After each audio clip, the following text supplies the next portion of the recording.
시청자 여러분 안녕하십니까. 김종환의 잠 못 드는 대한민국을 위하여 2014년 9월 7일 순서를 말씀드리겠습니다. 지금 현재 시간은 12시 0시 31분입니다.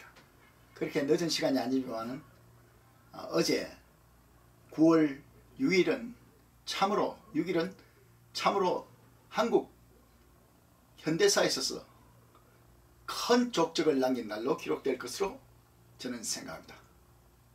어제 우리 젊은이들이, 애국 젊은이들이 광화문 동아일보사 앞에 모여서 애국가를 힘차게 부르고 300여 명이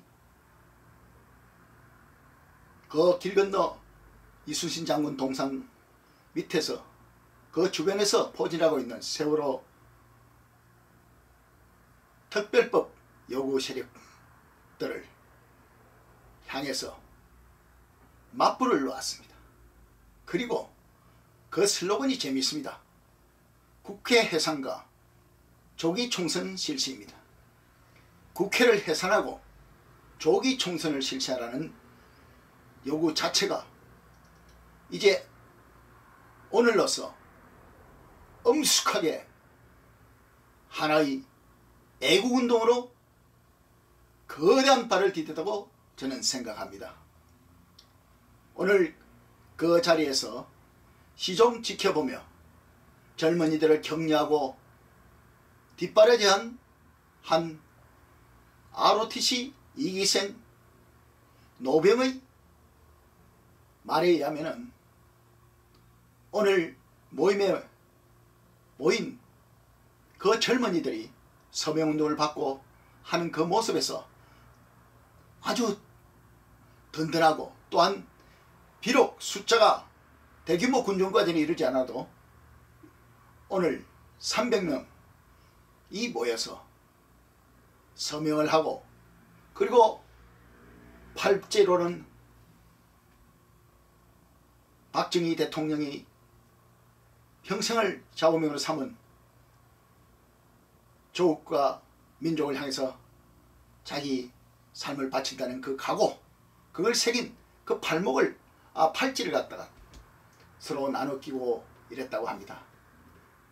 저는 그 말을 듣고 참으로 감동하지 않을 수 없었고 또한 그 어르신이 친히 올리신 그 사진들을 보고 그 현장의 열기를 깨달았습니다. 저는 물론 그 행사가 시작되기 한 1시간 전인 5시경에 현장에 갔었습니다.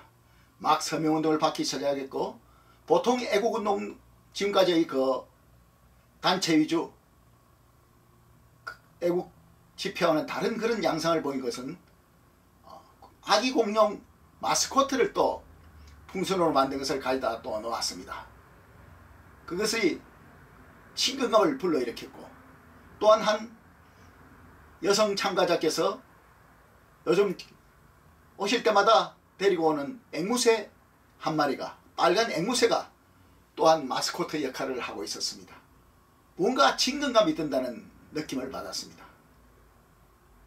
그래서 오늘 이 작은 거리지만 국회 해산과 조기 총선 요구 운동이 요원의 불길처럼 덜불처럼 번져나가 이 나라의 반역 세력과 내통하고 결탁하고 같이 공생하는 세력들도 이제 정계에서 추방함으로써 명실공히 자유대안을 회복하는 하여 자유통일을 이룩하는 그 첫발을 디뎠다고 저는 생각합니다.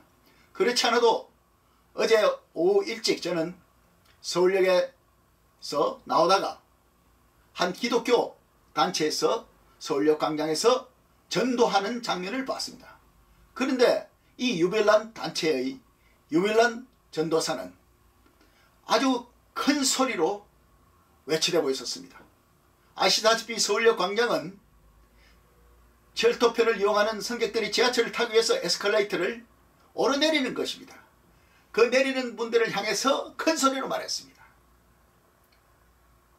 국회의원들을 규탄했습니다. 제가 그대로 읽어보겠습니다.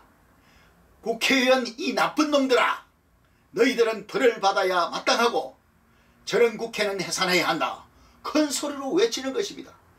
과거 같았으면 이런 말 자체를 내뱉는 것조차가 정신 나간 짓이라고 손가락질을 받겠지만, 오늘은 그 에스컬레이터를 타고 오르내리던 시민들 가운데서 젊은 사람들까지도 상당수 폭소를 터뜨리면서 웃었습니다. 그만큼 공감을 하고 있다는 증거라고 저는 생각합니다. 이번 추석은 지금까지 대한민국을 깽판쳤던 김대중 장당들과 또한 그에 부역해서 나라의 가장 긴급한 국가 안보 질서를 잡기는커녕 오히려 부안해동하고, 최근에는 북한에서 보내지 않겠다는 아시안게임 여자응원단까지도 자꾸 데려오라고 부추기던 그러한 공생세력, 공범, 반역, 부역 행위자들에 대해서도 따끔한 경종을 울리는 것이라고 생각합니다. 최근에 있었던 가장 국민을 분노케 한 사건이 뭡니까? 박지원과 임동원이 계승에 올라가서 김정은의 김대중 오주기 추모 조화를 받아온 것이 아닙니까? 그걸 받아와서는, 국가의 허락을 받아와서는 동작동 현충원 현충관에서 열린 추모식장 앞에다 좌청룡 우백호, 왼쪽에다가 김정은이가 보낸 조화를 놓고 그 밑에 빨간 카펫을 깔고 오른쪽에는 박근혜 대통령의 조화를 그냥 맨땅에 따랐습니다. 이렇게 엄청난 국기문란 행위를 했는데도 불구하고 박근혜 대통령조차도 한마디도 그것을 꾸짖거나 문제 삼지 않았습니다. 우리는 주시하고 있습니다. 평양에 갔다가 판문점을 통해서 걸어 내려오면서 북한의 선전에 놀아난 사람들은 지고화를 막론하고 반드시 심판받아야 할 날이 올 것이라고 생각합니다.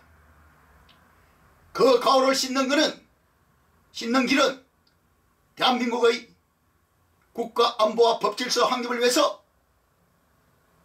그 반대로 열심히 그 죄를, 그 과오를 씻는 듯이 열심히 노력하는 데 있습니다.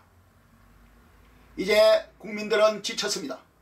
이명박 정권 5년, 그리고 박근혜 정권 1년 6개월, 지금까지 이런 상태로 계속 밀려오고 뭐 하나 시원한 꼴을 못 보는 답답한 상황에서는 이제 국민들 스스로 일어나 재구시를 못하고 법, 입법, 민생법조차도 제정하지 못하고 석 달 동안 놀고 먹다 세배에다 보너스까지 타가는 저러한 세금 할기, 개미 할기에 비교한 동물, 짐승을 일으키는 말입니다. 세금 도둑들에게 더 이상 나라의 운명을 맡길 수 없다는 그러한 결단을 하게 이르는 것입니다. 저는 오늘 우리 애국진영에서 일어난 국회 해산과 조기 총선 실시, 그 기치를 내걸고 또한 세월호 특별법 반대를 외치면서 광화문을 점령한 저 반국가 세력들에게 엄중한 경고를 함과 동시에 행동에 들어간 젊은 청년들의 의기가 충천한 것을 볼 때 이제 대한민국을 통일할 주역들은 바로 저 애국 젊은이들이라고 생각합니다. 사실 독일 통일도 되돌아보면 크나큰 그런 애국 세력이 나서서 한 것이 아닙니다. 동독 라이프치히의 니콜라스 교회라는 작은 교회에서 목사님이 주동이 되어서 기도운동으로서 시작한 것입니다. 오늘 광화문 젊은이들의 행사가, 젊은이들의 행진이 바로 대한민국과 우리 대한민국의 자유통일을 위한 실질적으로 실천하는 첫 투쟁의 걸음이라고 생각하면서 오늘 방송을 마치겠습니다. 시청자 여러분, 이번 추석 연휴 기간에 가족, 친치, 일가, 친척끼리 모여 있을 때는 반드시 이번 국회 문제를 거론하시고, 안 그래도 자인이 거론된 줄 압니다만 반드시 우리 손으로 자유를 지키고 우리 대한민국을 지켜야 한다고 정확하게 말씀해 주십시오. 그리고 집안 젊은 이들에게 거룩한 싸움, 민족의 성전대회에 합류해 줄 것을 권유해 주십시오. 오늘 말씀 여기서 그치겠습니다. 감사합니다.